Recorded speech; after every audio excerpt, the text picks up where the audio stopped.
বিসমিল্লাহির রহমানির রহিম। সম্মানিত বিনিয়োগকারী ভাই বোনেরা, আসসালামু আলাইকুম। শুভ অপরাহ্ন। আজ 14ই জানুয়ারি 2025 রোজ মঙ্গলবার। আশা করি আপনারা সকলেই ভালো আছেন এবং সুস্থ আছেন। আজকে প্রতিদিনের ন্যায় আমি আপনাদের সাথে ইন্ডেক্স পর্যালোচনা এবং আপনাদের কিছু অনুরোধের স্টক নিয়ে হাজির হয়েছি। আশা করি আপনারা সকলেই ধৈর্য সহকারে আজকের এই আলোচনাটি শুনবেন।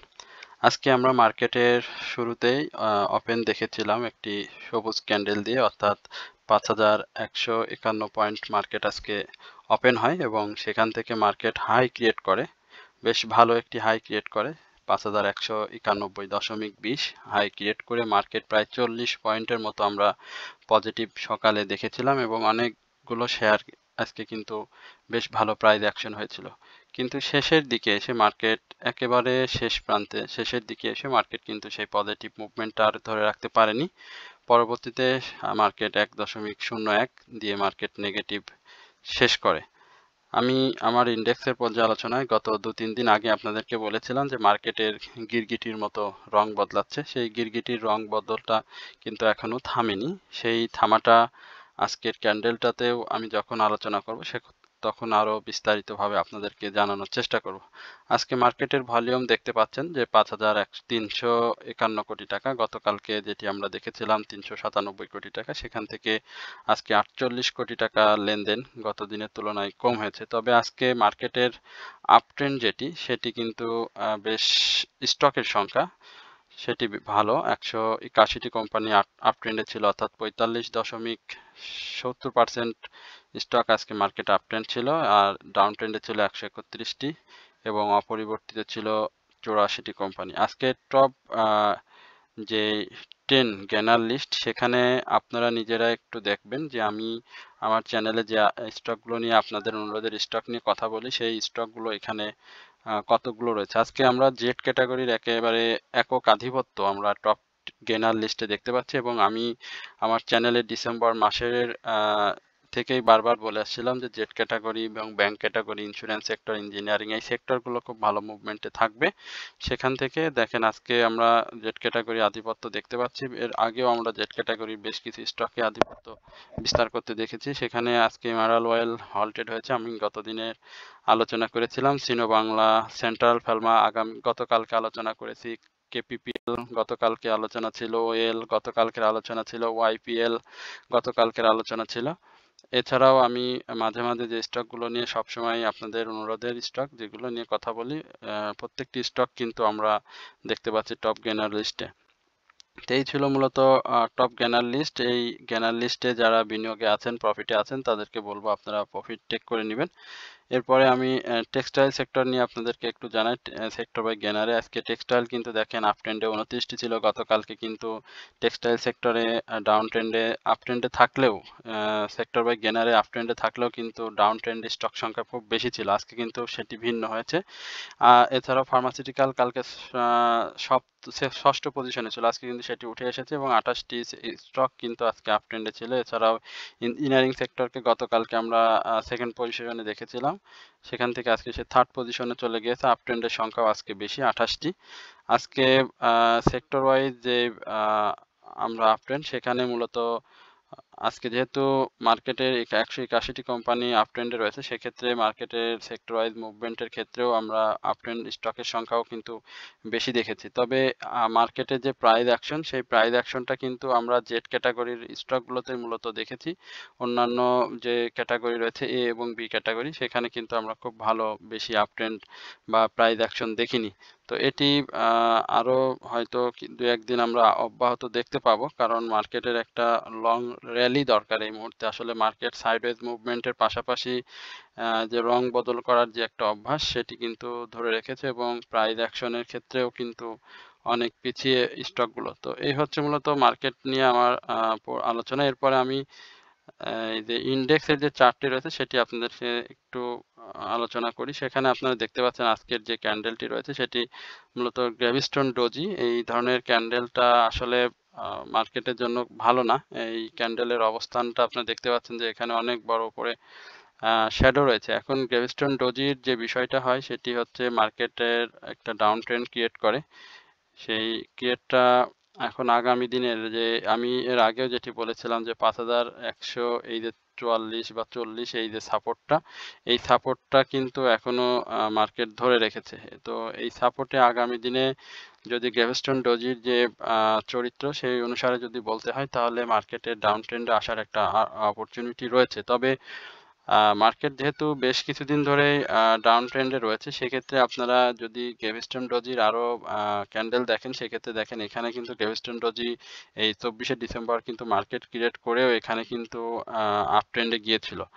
আবার এইখানে আপনারা যদি গ্রেভিস্টোন ডোজি দেখেন, এখানে গ্রেভিস্টোন ডোজি করে আবার একটা ছোট ডাউন ট্রেন্ড দিয়ে আবার আপ ট্রেন্ডে। আবার এইদিকে আমরা যদি ১০ ডিসেম্বর দেখি, এখানে গ্রেভিস্টোন ডোজি করে কিন্তু এখানে আবার ডাউন ট্রেন্ড চলে আসছে। সুতরাং মার্কেটের যে পরিস্থিতি, আমরা যদি আরেকটু লাইফ সার্কেলের একটু ডিএসসিএক্স এর দেখি, সেখানে ৩ নভেম্বর দেখেন এখানে গ্রেভিস্টোন ডোজি ক্রিয়েট করে কিন্তু আপ ট্রেন্ডে গিয়ে আবার ইনসাইডে ডাউন ট্রেন্ড গিয়ে কিন্তু একটা সাইডওয়েজ মুভমেন্টে ছিল। সুতরাং গ্রেভিস্টোন ডোজি মূলত মার্কেটের যে ডাউন ট্রেন্ড এই মুহূর্তে রয়েছে, সেই ডাউন ট্রেন্ডে আমি বলব যে আগামী দিনে এটি ইনভ্যালিড হওয়ার একটা সম্ভাবনা থাকবে। কারণ এই ডাউন ট্রেন্ডে আসলে মার্কেট তো ডাউন ট্রেন্ডে রয়েছে। মার্কেটের অবস্থা তো খুব বেশি একটা ভালো না। আমরা দেখতে পাচ্ছি যে টার্নওভারের যে বিষয় সেটি দিনে, দিনে কমে আসছে আরো।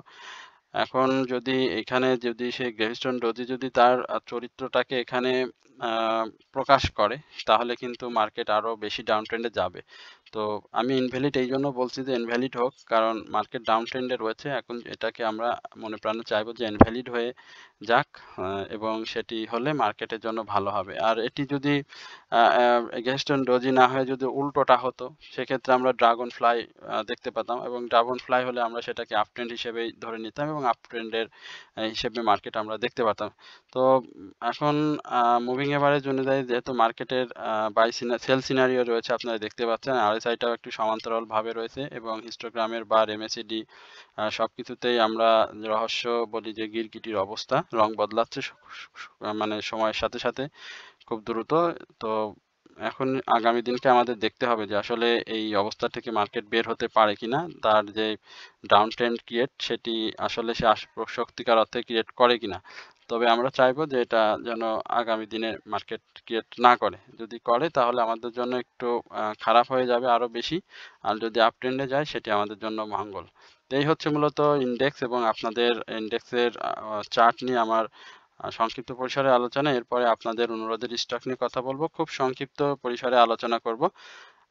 প্রথমে আমি বিডি থাই এই স্টকটি নিয়ে অনুরোধ রয়েছে হোয়াটসঅ্যাপ গ্রুপে। আমি সেটি নিয়ে আপনাদের সাথে একটু কথা বলি। আর বিডি থাই আলোচনার আগে আপনাদেরকে একটু বলি যে টাইটেল বারে আমরা সব স্টকের নাম আমি লিখতে পারি না। এখানে যেহেতু একটা নির্দিষ্ট সংখ্যা থাকে, সুতরাং আপনারা কাইন্ডলি যারা একটু ডিসক্রিপশন বক্সে গিয়ে আপনারা একটু দেখবেন। ক্লিক করলে আপনারা দেখতে পারবেন যে আমি কি, কি স্টক নিয়ে আপনাদের সাথে কথা বলেছি।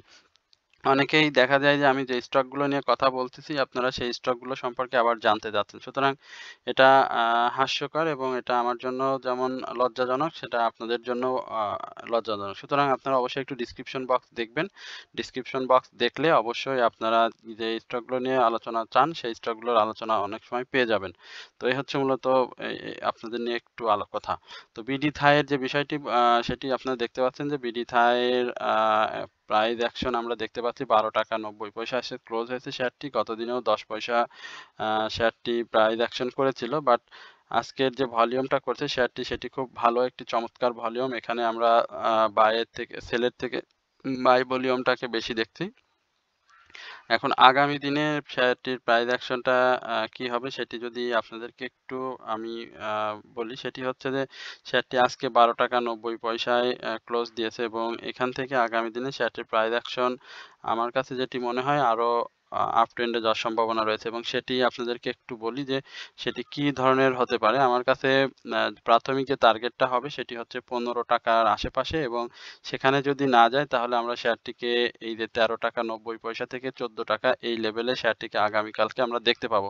যেহেতু শেয়ারটি এই মুহূর্তে বাই ভলিউমে রয়েছে, আপনারা জানেন যে বাই সিগন্যালে রয়েছে, এবং তার যে হিস্টোগ্রামের বার আপনারা দেখতে পাচ্ছেন সেটি কিন্তু খুবই সুন্দর। অর্থাৎ গতকালকে রেড ক্রিয়েট করেছিল, আজকে কিন্তু সেটা গ্রিন ক্রিয়েট করেছে এবং MACD যেটি দেখছেন সেটি কিন্তু অরেঞ্জ রেখার উপরে ব্লু রেখার অবস্থান রয়েছে এবং RSI-টাও বাড়ার জায়গা রয়েছে। সুতরাং আমার কাছে প্রাইস অ্যাকশনের কথা যদি বলতে হয় তাহলে আমি বলব 13 টাকা 50 পয়সা থেকে 13 টাকা 14 টাকা এই লেভেলটায় আপনারা এই বিডি থাই যাদের রয়েছে, বাংলাদেশ থাই অ্যালুমিনিয়াম ইঞ্জিনিয়ারিং সেক্টরের জেড ক্যাটাগরির এই শেয়ারটি যাদের আছে তারা এখান থেকে প্রফিট টেক করে নেবেন। কারণ এই শেয়ারটি তো আপনারা অনেক কমে বাই করতে পেরেছিলেন 11 টাকা 60 পয়সা থেকে 11 টাকা 70 পয়সায় যারা বাই করেছিলেন তারা যদি 13 টাকা 50 পয়সা এই লেভেলে সেল দেন সেক্ষেত্রে আপনাদের কিন্তু একটা প্রফিট টেকিং জোন হয়ে যাবে।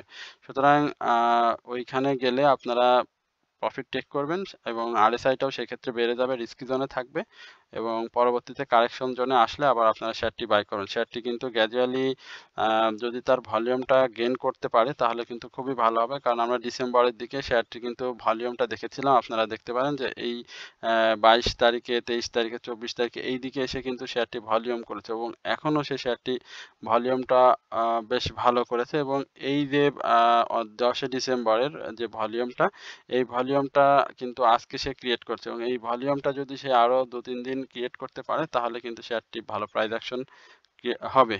অতএব যাদের কাছে রয়েছে তারা আগামী দিনে শেয়ারটি থেকে প্রফিট টেক করে নেবেন। আর যারা এন্ট্রি নিতে চাচ্ছেন তাদের বলবো যে এই মুহূর্তে আর এন্ট্রি না নেন, শেয়ারটি আরেকটু কারেকশন জোনে আসলে আপনারা শেয়ারটিতে এন্ট্রি নেবেন।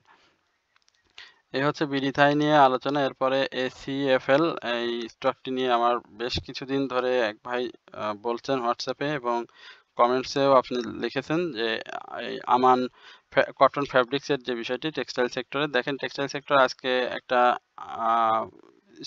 স্টকগুলোর আজকে ভালো একটা আপট্রেন্ড ছিল।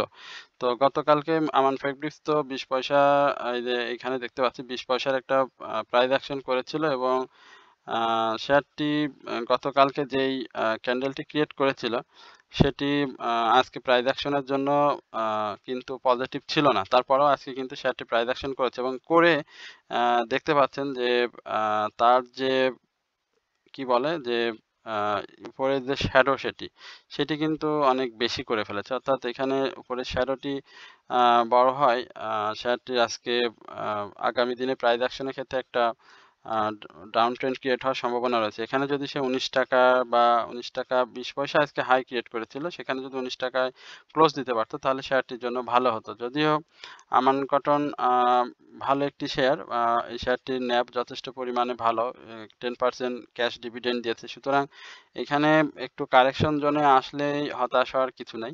এখানে কারেকশনের যে সুযোগটি থাকবে সেটি হচ্ছে 50 পয়সা থেকে 40 পয়সা এই লেভেলের একটি কারেকশন জোনে সে আসার একটা সম্ভাবনা রয়েছে এবং সেই কারেকশন জোনটা শেষ করে আবারও কিন্তু আমান কটন এই প্রাইস অ্যাকশন করবে, যেহেতু শেয়ারটি এই মুহূর্তে বাই সিগন্যালে রয়েছে এবং শেয়ারটি গতদিন সহ আজকেও কিন্তু ভালো ভলিউম করে। সুতরাং যাদের কাছে রয়েছে তারা দেখতে পারেন এবং প্রাইস যদি মানে সেল করে প্রফিট টেক করতে চান, যদি কারো 18 টাকা 20 পয়সা এই লেভেলে বাই থেকে থাকে তাহলে আগামীকালকে 19 টাকা 50 পয়সা এই লেভেলে আপনারা শেয়ারটি সেল করে প্রফিট টেক করতে পারেন।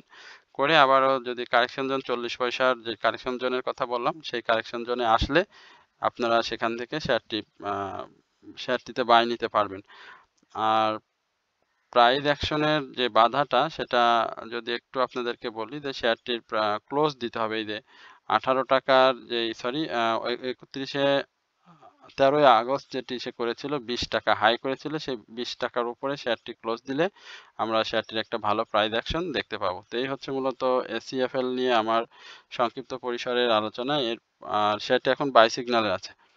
এরপরে নাভানা ফার্মা, নাভানার ফার্মাসিউটিক্যাল সেক্টরে স্টকটি নিয়ে একটু আপনাদের সাথে শেয়ার করি।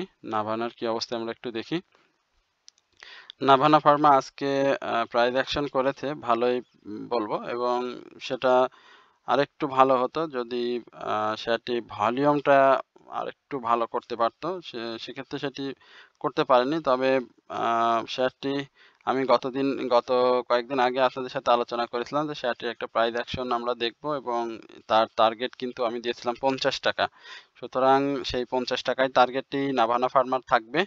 50 টাকার উপরে শেয়ারটিকে যেতে হবে। আর এর আগে বলেছিলাম এন্ট্রি জোন 43 টাকায়, যারা 43 টাকা বা 42 টাকা এই লেভেলে যাদের এন্ট্রি রয়েছে তারা 46 টাকা থেকে 46 টাকা 50 পয়সা, 46 টাকা থেকে 46 টাকা 60 পয়সা বা 47 টাকা এই লেভেলে, 47 টাকা 50 পয়সা এই লেভেলটা ধরা যাবে না।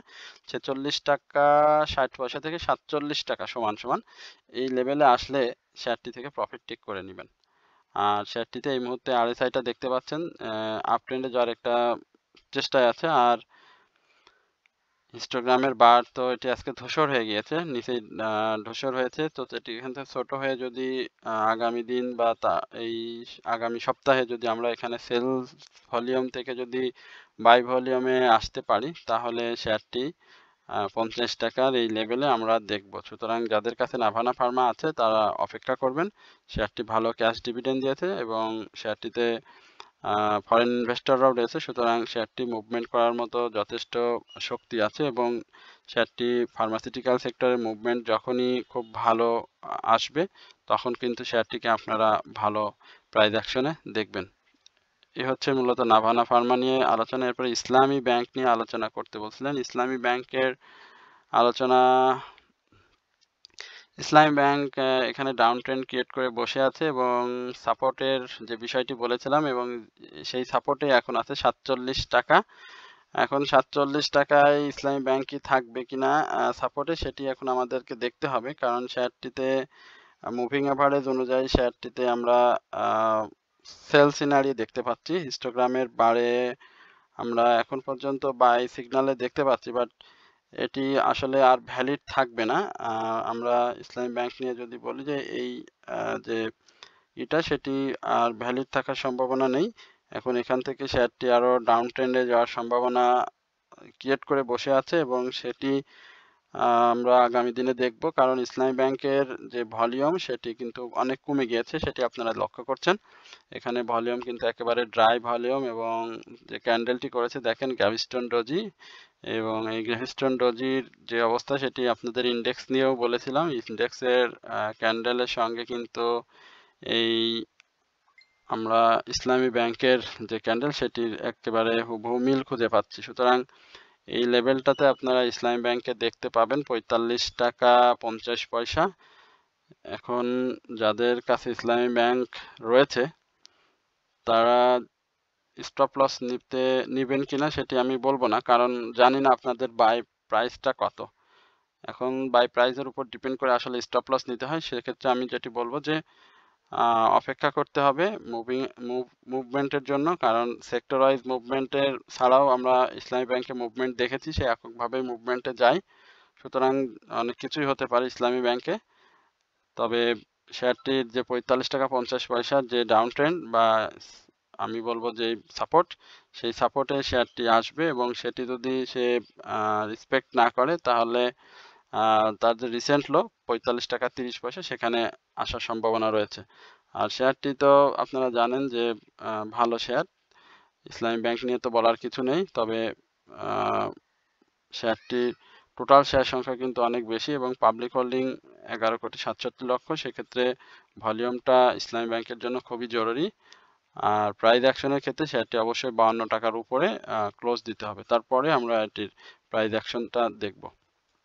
তো এই হচ্ছে আপনার ইসলামী ব্যাংক নিয়ে আমার সংক্ষিপ্ত পরিসরে আলোচনা। এরপরে ফার্মাসিউটিক্যাল সেক্টরের আসলে বেশ কিছু স্টক নিয়ে আপনারা কথা বলার জন্য অনুরোধ করছিলেন। আসলে সময় সংক্ষিপ্ততার কারণে অনেক সময় হয় না। আমরা এরপরেও চেষ্টা করি আমি আপনাদের অনুরোধের স্টকগুলো নিয়ে কথা বলার, না পারলে আমি আপনাদের কমেন্টসের মাধ্যমে জানিয়ে দিই। তো তারপরেও আপনারা যে স্টকগুলো নিয়ে কথা বলি সেই স্টক নিয়েও আপনারা যেদিন আলোচনা দিন সেই দিনে আপনারা আসলে জানতে চান। আপনারা যদি একটু ডিসক্রিপশন বক্সটা একটু খেয়াল করেন তাহলে কিন্তু আমি যে স্টকগুলো নিয়ে কথা বলি সেই স্টকগুলো কথা কিন্তু ডিসক্রিপশনে লেখা থাকে। আচ্ছা, এই যে বেক্সিমকো ফার্মাসিউটিক্যাল সেক্টর, এই শেয়ারটি এখন একটা ডাউন ট্রেন্ড ক্রিয়েট করে আছে, বাট এই ডাউন ট্রেন্ডটা আমার কাছে যেটি মনে হচ্ছে যে আরো হবে। ডাউন ট্রেন্ড ক্রিয়েট করে বলতে আজকের প্রাইসটা সে আপ ট্রেন্ডে নিয়েছে 30 পয়সা আজকে আপ ট্রেন্ডে হয়েছে, বাট সেটি গত দিনের হাইয়ের নিচে কিন্তু ক্লোজ করেছে। তো আমার কাছে যেটি মনে হয় যে এই শেয়ারটির যে সাপোর্টটি, এই সাপোর্ট 74 টাকা আমার কাছে এই সাপোর্টটাকে সব থেকে ভালো মনে হয়েছে, ৭৪ টাকা ৪০ পয়সার এই সাপোর্টটা। তো এর আগেও বেসিমকো নিয়ে আপনার সাথে কথা বলেছিলাম, আজকেও সেই আলোচনাটাই বহাল থাকবে, যে বলেছিলাম যে ৭৪ টাকা ৪০ পয়সা থেকে ৭৫ টাকা এই লেভেলে শেয়ারটি আসবে, এবং সেটি সে কিন্তু আজকে নিয়ে এসেছে। যদিও আজকে সে প্রাইস অ্যাকশনটা করেছে, তবে সেই প্রাইস অ্যাকশনটা আমার কাছে ভালো মনে হয়নি, এটি পজিটিভ প্রাইস অ্যাকশন না। আপনারা শেয়ারটিতে এই মুহূর্তে এন্ট্রিতে না গিয়ে শেয়ারটি একটু অবজার্ভ করেন, অবজার্ভ করে তারপরে এন্ট্রি নেন। আর শেয়ারটি এই মুহূর্তে সেল সিনারিওতে রয়েছে। আরএসআই, হিস্টোগ্রাম বার, এমএসিডি, মুভিং এভারেজ সবকিছুই আপনারা লক্ষ্য করছেন যে আরএসআই গুলো কিন্তু আজকে একটু এই যে 30 পয়সা বাড়ার কারণে আপ ট্রেন্ডে যাওয়ার একটা মানে ঘুরে গেছে, বাট সেখানে কিন্তু ইনভ্যালিড হবে। আর ৭৪ টাকা 30 পয়সা থেকে ৭৪ টাকা 50 পয়সা এই লেভেলটা হবে মানে সেফ এন্ট্রি জোন। এখানেও এন্ট্রি নিতে পারেন, তবে যদি দুই ভাবে নিতে চান অর্থাৎ ভাগ ভাগ করে নিতে চান, সেক্ষেত্রে এখানে এন্ট্রি নিতে পারেন। আর এই ডাউন ট্রেন্ডটা আমি বললাম থাকবে বেক্সিমকোর। এরপরে আপনাদের আর প্রাইস অ্যাকশনের ক্ষেত্রে বারবারই আসলে প্রাইস অ্যাকশনে ৮০ টাকার উপরে এটার প্রাইস অ্যাকশনটা ক্লোজ দিতে হবে, মিনিমাম ৮০ টাকার উপরে উঠতে হবে, তারপরে এটার প্রাইস অ্যাকশন আমরা নতুন করে দিব। কারণ আগে যদি আপনাদের বলে দিই যে এত যাবে, সেক্ষেত্রে আপনারা মানে হবেন, কষ্ট পাবেন। এরপরে আরেকটি অনুরোধের স্টক নিয়ে আপনার সাথে কথা বলবো, সেটি আমি আসলে অনেকগুলো স্টক নিয়ে অনুরোধ থাকে। এসিএফএল নিয়ে তো কথা বললামই, এরপরে মনোস্পুল নিয়ে অনুরোধ রয়েছে। Monospool paper and printing stock, দেখি মনোস্পুলের কি অবস্থা। মনোস্পুল একটা সাইডওয়েজ মুভমেন্ট দিয়ে যাচ্ছে, ডাউন ট্রেন্ডটা আরে একটু আসার সম্ভাবনা রয়েছে, সেক্ষেত্রে 103 টাকা এই লেভেলটা মনোস্পুলের জন্য ভালো সাপোর্ট এবং এন্ট্রি জোন। কেউ যদি এইখানে এন্ট্রি নিতে চান তাহলে নিতে পারেন মনোস্পুলে। মনোস্পুল দীর্ঘমেয়াদের জন্য নিলে এখন একটু ভালো হতে পারে হবে, কারণ হচ্ছে মনোস্পুলে আপনারা জানেন যে শেয়ারটি অনেক ভালো প্রাইস অ্যাকশন ছিল অতীতে, বাট আমরা পেপার অ্যান্ড প্রিন্টিং সেক্টরে যে মুভমেন্ট দেখি, সেই মুভমেন্টের মধ্যে মনোস্পুল কিন্তু ভালো প্রাইস অ্যাকশন করে। এখন সেক্টর ওয়াইজ যে মুভমেন্ট সেটাও নাই, যার ফলশ্রুতিতে মনোস্পুল কিন্তু একটা সাইডওয়েজ মুভমেন্ট দিয়ে কন্টিনিউয়াসলি ডাউন ট্রেন্ডে যাচ্ছে। দু একটি মাঝে মাঝে আমরা তার যে গ্রিন ক্যান্ডেল দেখতে পাচ্ছি, সেখানে কিন্তু সে তার প্রাইসটাকে ধরে রাখতে পারছে না। সুতরাং মনোস্পুলের আমি যেটি বলবো যে 103 টাকা এই লেভেলে আপনারা শেয়ারটিতে এন্ট্রি নিতে পারবেন, এবং এখানে আসার একটি সম্ভাবনা রয়েছে। আর ভলিউমটাও গেইন করতে পারছে না শেয়ারটি, যদিও এবছরে তার যে ফার্স্ট কোয়ার্টার ইপিএস সেটি ভালো আসেনি। একই সঙ্গে পাবলিক হোল্ডিং যে শেয়ার রয়েছে 1,61,00,000 শেয়ার, সেই তুলনায় মিনিমাম যে ধরনের ভলিউম সে পূর্বে ক্রিয়েট করেছে 4 লক্ষ বা 5 লক্ষ একটা প্রাইস অ্যাকশনের ক্ষেত্রে, সেই ভলিউমগুলো কিন্তু এখন নাই। তো ভলিউমটা যদি মনোস্পুল গেইন করতে পারে, আর মার্কেটের যে পজিশন সেই অবস্থা থেকে যদি আরেকটু ভালো আসে এবং সেক্টরাইজ মুভমেন্ট আসলে আমরা মনোস্পুলের একটা প্রাইস অ্যাকশন দেখতে পাবো। এরপরে আর মনোস্পুলের যেটি সেটি হচ্ছে এখন পর্যন্ত সে সেল সিনারিওতে রয়েছে। হ্যাঁ, এরপরে RD food, food and light sector এই স্টকটি নিয়ে আমাদের কাছে জানতে চেয়েছেন। আমি আরডি ফুড নিয়ে আপনাদেরকে একটু বলি যে শেয়ারটি আজকে কিন্তু ভালো প্রাইস অ্যাকশন করেছে এবং ভলিউমটা গেইন করতে পেরেছে। তো এই ভলিউমটা করতে হবে, এখানে বুলিশ একটি ক্যান্ডেলও করে আছে। তো বুলিশ ক্যান্ডেলের পরে স্বাভাবিকভাবে আমরা শেয়ারটির একটা ভালো প্রাইস অ্যাকশন প্রত্যাশা করি। তো সেই প্রত্যাশাটা আমার কাছে আগামী দিনে হবে। শেয়ারটি যদি এই যে 23 টাকা, আজকে 22 টাকা 10 পয়সায় সে ক্লোজ হয়েছে, আগামী দিনে যদি আমরা 23 টাকার এই আশেপাশে শেয়ারটিকে দেখি, বা 22 টাকা 60 পয়সা, 22 টাকা 60 পয়সা যদি ক্লোজ দিতে পারে, সেটিও খুব ভালো হবে প্রাইস অ্যাকশনের ক্ষেত্রে, কারণ তার আরএসআইটা 52.45। সুতরাং প্রাইস অ্যাকশনের জন্য বা রিস্কি জোনে আরএসআই যাওয়ার এখনো সুযোগ আছে। সুতরাং প্রাইস অ্যাকশনটাও এখনো হবে। আর বাই সিগনালে নেই, মূলত সে এখন সেল সিনারিওতে রয়েছে। মুভিং এভারেজ অনুযায়ী সে বাই সিগনারিতে থাকলেও হিস্টোগ্রামের বার এবং এমএসিডি অনুযায়ী শেয়ারটি এখন সেল সিনারিওতে রয়েছে। সুতরাং ওই 22 টাকা 60 পয়সা থেকে 23 টাকা এই লেভেলে যদি কারো বাই মানে প্রফিট টেকিং জোন থেকে থাকে তাহলে অবশ্যই প্রফিট টেক করতে পারেন, কারণ সেটি তো 20 টাকা 30 পয়সা থেকে 20 টাকা 50 পয়সায় অনেকেই এন্ট্রি নিয়েছেন পূর্বে। সুতরাং প্রফিট টেক থাকলে এই মার্কেট অর্থাৎ খারাপ মার্কেট বলবো, কারণ এই মার্কেটে প্রফিট টেক করাটাই সব থেকে আমি মনে করি বুদ্ধিমানের কাজ। সুতরাং প্রফিটে থাকলে অবশ্যই আপনারা শেয়ার থেকে প্রফিট টেক করে নেবেন। তো এই হচ্ছে মূলত আরডি ফুড নিয়ে আমার সংক্ষিপ্ত পরিসরে আলোচনা। এরপরে এএফসি অ্যাগ্রো, যেটিকে বলা হয় বায়োটেক অ্যাগ্রো, এটি জেড ক্যাটাগরি ফার্মাসিউটিক্যাল সেক্টরের একটি স্টক। অনেকদিন ধরে ভাই বলতেছেন শেয়ারটি আজকে ভলিউমটা গেইন করছে, বাট ক্যান্ডেলটা খুব একটা ভালো না, তবে গত দিনের যে হাই তার উপরে ক্লোজ করছে। সুতরাং এখানে তো আমরা একটা প্রাইস অ্যাকশন এএফসি অ্যাগ্রো প্রত্যাশা করতে পারি, তবে শেয়ারটি যেহেতু জেড ক্যাটাগরিতে রয়েছে সুতরাং এখানে জেড ক্যাটাগরি একটা আধিপত্য দেখতে পাচ্ছি আমরা জানেন আগামী দিনে যদি শেয়ারটি 19 টাকা 60 পয়সার উপরে ক্লোজ দিতে পারে তাহলে শেয়ারটির জন্য খুবই ভালো হবে এবং প্রাইস অ্যাকশনটাও করতে পারবে। তার যেহেতু এই মুহূর্তে বাই সিগনালে রয়েছে আর আরএসআইটাও বৃদ্ধির বেশ জায়গা রয়েছে, এমএসিডিটাও আপ ট্রেন্ডে যাওয়ার চেষ্টা, হিস্টোগ্রামের বারটাও ভালো, ভলিউমটাও পেয়েছে। সুতরাং আমরা এখানে এই এএফসি অ্যাগ্রোর যেটি দেখব সেটি হচ্ছে তার 9 টাকা 60 পয়সার উপরে ক্লোজ, এবং সেটি যদি সে না দিতে পারে তাহলে তার গন্তব্য আবারও 9 টাকা 20 পয়সা থেকে 9 টাকা 40 পয়সা এই লেভেলে। এখন সেটি দেখতে হবে যে আসলে মূলত এএফসি অ্যাগ্রো এই কাজটি সে আগামী দিনে করতে পারে কিনা। এরপরে বেস্ট হোল্ডিং নিয়ে আলোচনা করি একটু। বেস্ট হোল্ডিং তো ডাউন ট্রেন্ড ক্রিয়েট করে আছে এবং এখন যে অবস্থাতে রয়েছে বেস্ট হোল্ডিং সেটি আনচেঞ্জড অবস্থাতে, কিন্তু ক্যান্ডেলটি সে ডাউন ট্রেন্ডে ক্রিয়েট করেছে। এখন তার যে ইয়ারলি লো 17 টাকা, আমি বলেছিলাম বেস্ট হোল্ডিংয়ে যারা আমার নিয়মিত আমার কথা শোনেন তারা অবশ্যই আমাকে বলবেন যে বেস্ট হোল্ডিং নিয়ে আমি এই ধরনের কথা বলেছিলাম কিনা। তো সেটি আজকে লক্ষ্য করছি, বেস্ট হোল্ডিং কিন্তু 17 টাকা ইয়ারলি লো, গতকালকেও সে ছিল ইয়ারলি লো, আজকেও কিন্তু সেখানে টাচ করেছে। এখন এটাকে আমরা দেখতে হবে যে সে এটাকে রেসপেক্ট করে কিনা।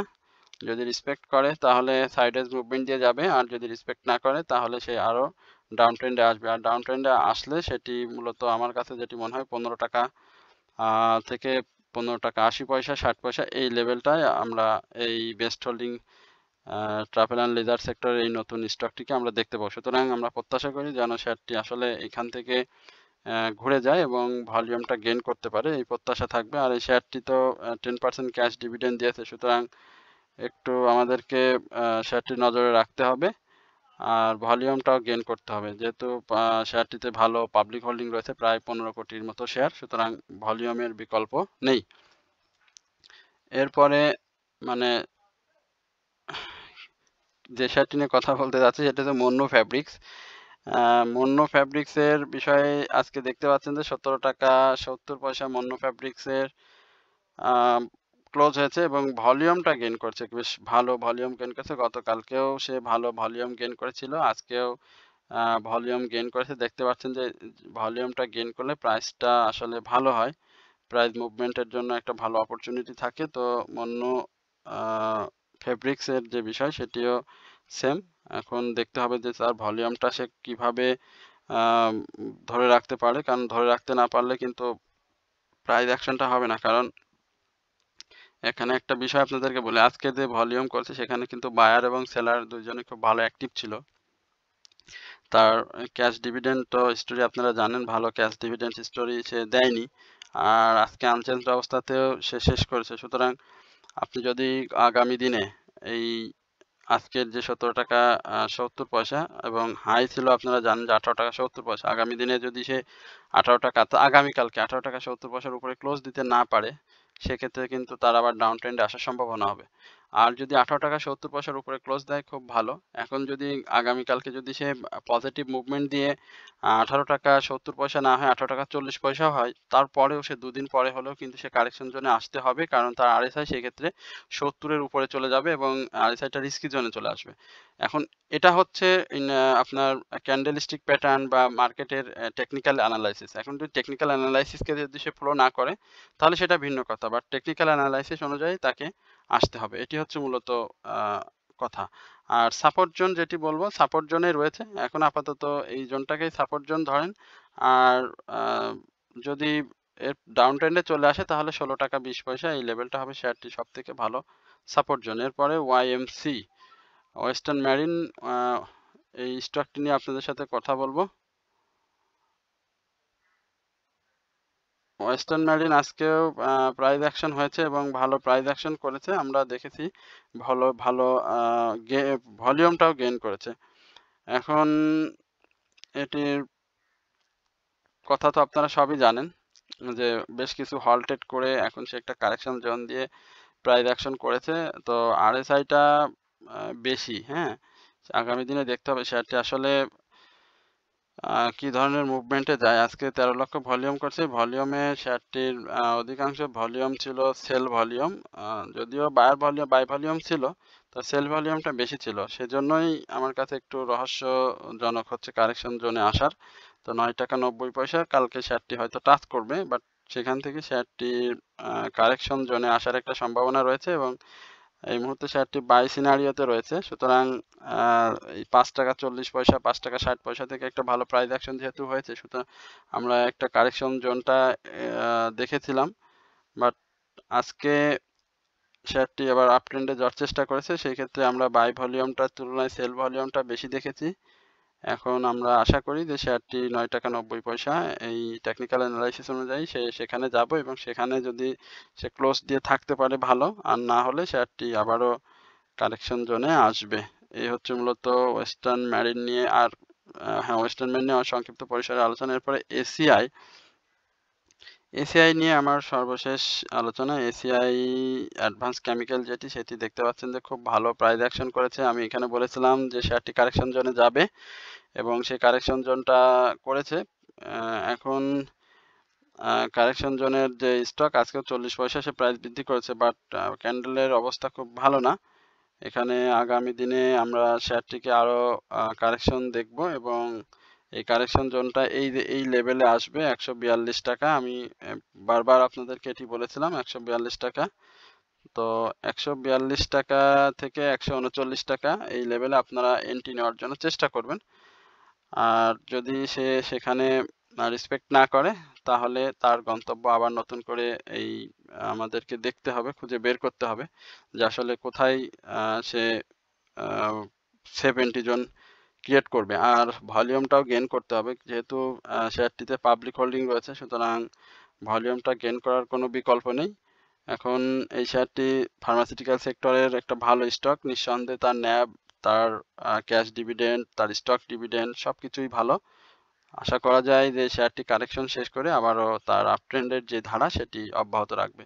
তো এই হচ্ছে মূলত এসিআই অ্যাডভান্স কেমিক্যাল ইন্ডাস্ট্রিজ নিয়ে আমার সংক্ষিপ্ত পরিসরে আলোচনা এবং ইন্ডেক্স, আপনাদের অনুরোধের শেয়ার, চার্ট সবকিছু নিয়েই এখানে শেষ করতে হচ্ছে। তো আশা করি আপনারা সকলে আমার এই চ্যানেলের যে অনুরোধের স্টক সেটি আপনারা শুনবেন। আর আমার চ্যানেলটিকে আপনারা অবশ্যই সাবস্ক্রাইব করবেন। একই সঙ্গে আপনাদের যদি কোনো অনুরোধের স্টক থেকে থাকে সেটি অবশ্যই আপনারা কমেন্টসের মাধ্যমে আমাকে জানাবেন। তো সবাই ভালো থাকবেন, সুস্থ থাকবেন এই প্রত্যাশায় আজকের আলোচনা এখানে শেষ করছি। আসসালামু আলাইকুম।